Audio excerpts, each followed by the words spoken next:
Cyberpunk's newest update adds a lot of interesting new items, including vehicles, upgrades, and lots of unique weapons, and I'm gonna show you everything you need to know about them in this video, including how to acquire them in the first place, so let's begin. By the way, we're trying to reach 400k subs by the end of the year, so if you enjoy these videos at any point, a sub to the channel would definitely help a lot. Now, as soon as you log in the game, and especially if you have already finished up meeting Takemura for the first time, you're going to get a call from Wilson to get back to the shop at the mega building where V's apartment is, and you will notice that he will now sell a bunch of brand new items, including 2 new weapons, which are the Umbra assault rifle and the Guillotine SMG, more on that in just a little bit, and tons of new weapon mods, including up to epic quality. So if you reset this shop by simply waiting 24 hours, you can get even higher qualities. I only got it up to epic, so totally let me know down below if you managed to get any legendary variants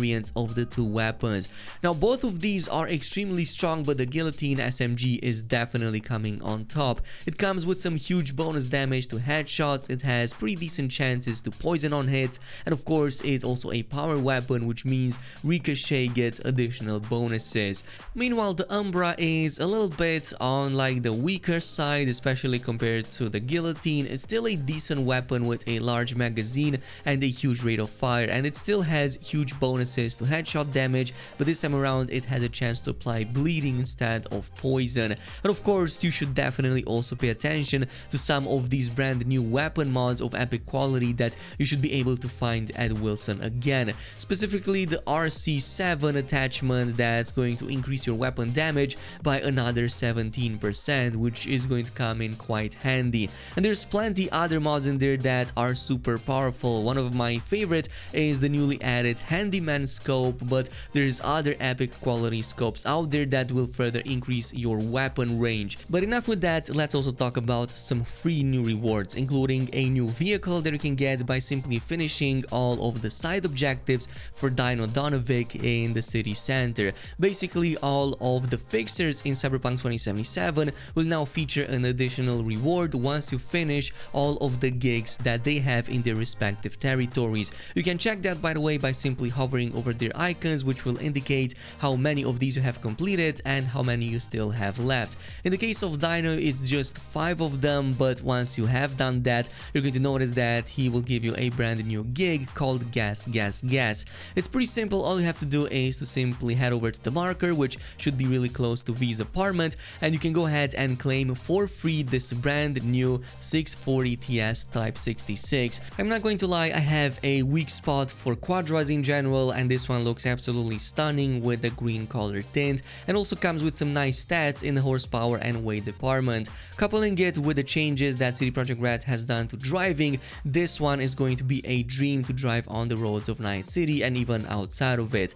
But there's a second free vehicle that you can get, which is the Makino Saguaro. You get this pretty much by finishing all of the gigs for Dakota Smith back in the Badlands. Once you've done that, she's going to contact you with a brand new side mission called Every Grain of Sand. It's pretty easy. All you have to do is to go back at V's apartment and take the elevator to the parking lot, and there you will find this brand new beast. It looks quite stunning, not going to lie, probably not as good as the one that you get from the racing challenges, but it still has a really nice speed thanks to the higher horsepower, and of course it's a 4x4, so it's not going to damage as easily as some of the other vehicles in the game. But let's talk about this next pistol called the Seraph. You get this for absolutely free again once you finish all of the side gigs for Padre, and he's going to contact you with the side gig called God Bless This Mess. The only thing you have to do is to go back at V's apartment or any of the other apartments that you might have unlocked and check your stash, because that's where you will find the epic quality as well as the crafting spec that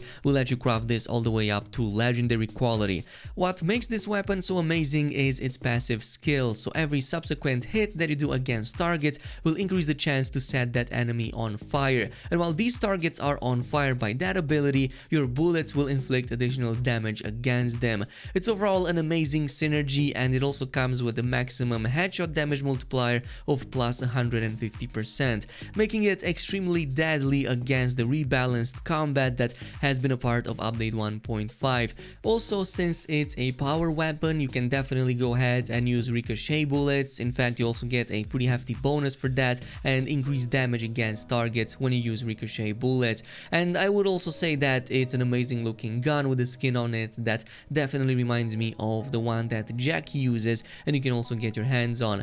This definitely feels a lot more powerful, and coupled with some of the ricochet mods that were added in the new update, you can create some really crazy results. But moving on to the next one, we have a really cool and possibly the strongest shotgun right now in the game, which is called the Bloody Maria. Now you get this from Reyes after finishing all of his gigs, at point at which he's going to contact you about Ride Captain Ride side mission. Again, simply head over to your stash in your apartment and you can go ahead and get the epic quality, which is fully upgradable. Now this one also comes with a unique effect which increases knockdowns, bleeding, and dismemberment chance against targets. This means that you can couple this really well with the annihilation skill tree and specifically the popping off skill that will further increase the chance for you to dismember targets. I'm not sure exactly how it fares against the Carnage, which is another really amazing option, but this one has a rather large magazine size. You can shoot it like continuously, but it's just that you will have to reload it one bullet or buckshot at a time,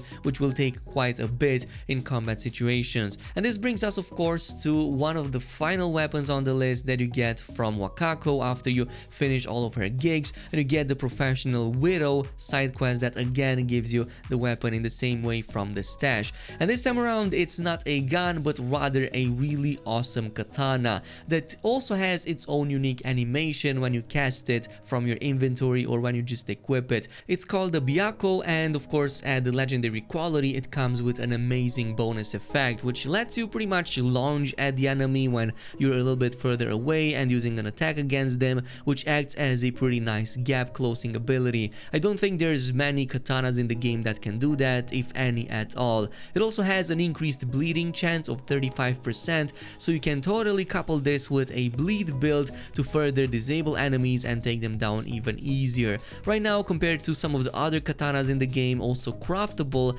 it seems to just outperform them in every single way, especially when it comes to damage. I think it's definitely one of the most unique ones in the game compared to some of the other weapons. And this brings us to the final item on the list, which is the legendary Neofiber cyberware implant that you get from Regina Jones once you finish all of her 22 or so gigs. Now this one might not be as useful as the previous items, it just increases mitigation chance by 5% and mitigation strength by 10%. So basically it's another way to reduce incoming damage, and I think that these are some new kinds of stats that are in your defensive categories, but I haven't gotten the chance to see if this has any like major impact or whatever, and I'm pretty sure that there's other much better solutions in the same category, including the Khrenzikov and the other one that lets you pretty much dodge while mid-air. So I think that overall this is just a missed opportunity and one of the weaker ones in the game that you're probably not going to want to like spend too much time, especially since Regina takes 22 gigs before she even gives you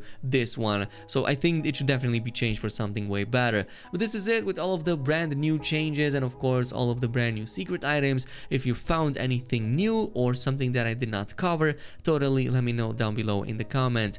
As always, thanks so much for watching and I'll see you guys in the next video.